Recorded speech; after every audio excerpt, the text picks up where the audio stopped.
Ceci est donc la mise en place. Tout le monde est là? Oui. Ok. Bon, là, c'est avec son, hein? Vous pouvez faire...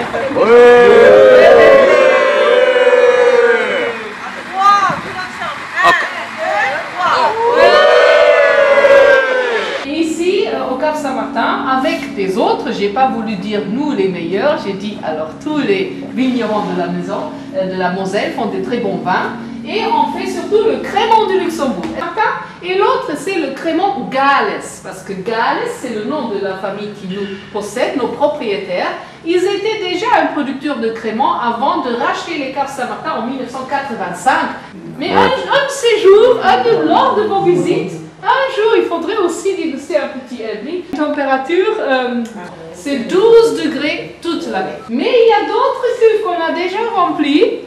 Qu'est-ce qu'on met dedans? Évidemment le jus de raisin, et on va rajouter la levure, et ça va fermenter. Je dis les vins sans bulles, et dans l'autre partie, vous allez voir où on va stocker le crémant et le pinot noir. Hein?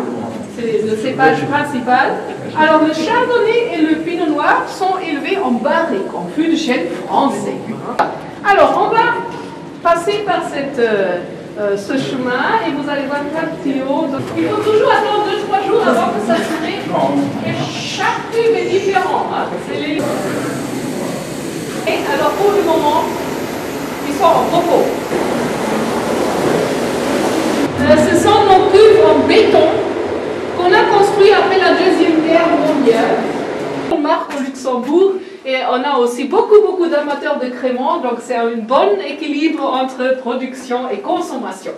Disons que la plupart de nos consommateurs sont des luxembourgeois, disons résidents. Hein. Tous ceux qui habitent au Luxembourg adorent le crémant. Et quand on a de la visite, on va aussi recevoir avec un verre de crémant. Pinot noir, pinot meunier, mais il y a beaucoup de chardonnay dedans. De 3 vins, Riesling, pinot blanc, auxerrois.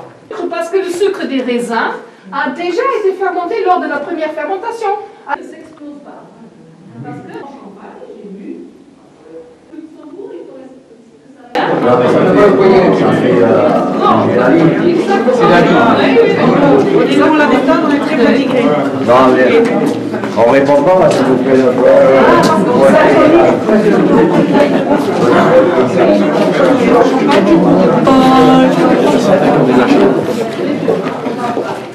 Oh putain de quoi, mais...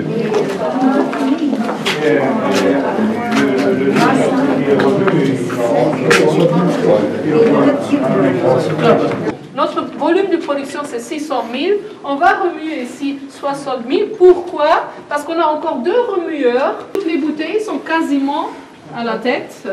Et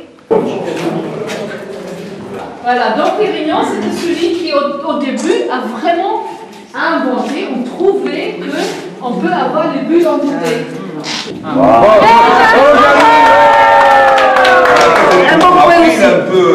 Mais tu veux ça place toi ou quoi? Il a trébuché, il s'occupe un peu trop des femmes. Alors en punition, on l'a envoyé à Champagne. Exactement. Il faut alors sortir la lie. Ils ont bien compris qu'il faut remuer pour avoir toute la lie dans le goulot. Et pendant longtemps, ils ont alors après ouvert la bouteille. Ce temps était suffisant pour congeler cette partie. Et finalement, on va mettre le bouchon, comme vous le savez. On va refermer la bouteille avec un bouchon liège et un muselet. Donc, ils ne faut pas conserver longtemps. Il ne faut pas le conserver en espérant qu'ils se bonifient. Il va avoir la même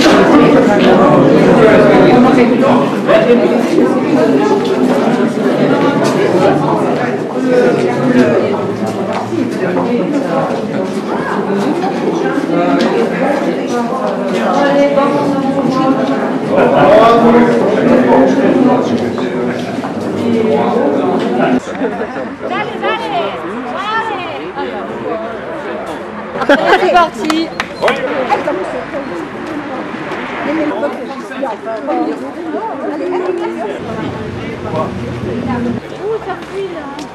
C'est normal avec la fermentation. Vous savez, tu peux regarder le verre, hein?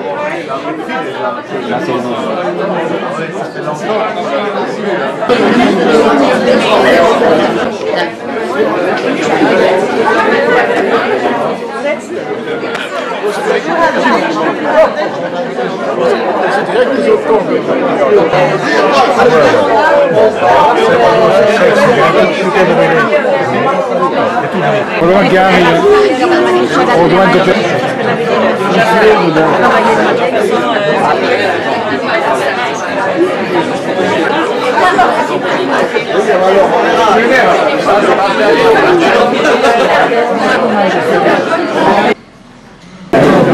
Moi, ça, moi, il y a une interrogation.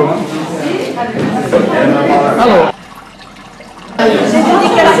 Au nom de la ville de Bessin, mais également au nom du comité de jumelage, pour remercier que ce soit la ville, la maison Saint-Joseph, les amis du jumelage de Rémiche, pour ces 3 jours qui ont été, encore une fois, je le redis, extraordinaires. Henri, on te remercie pour l'accueil de la ville, la mobilisation de l'ensemble des services. Et la même chose également pour Jean. Vous vous cachez là, il faut faire un photo, vous vous cachez.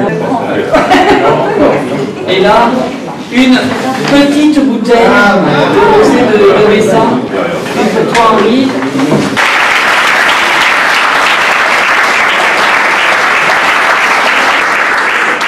Comme le veut la tradition, merci.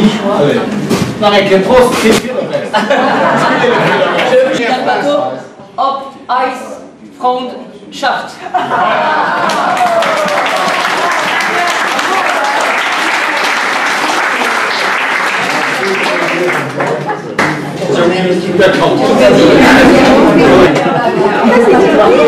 J'ai une info marquée.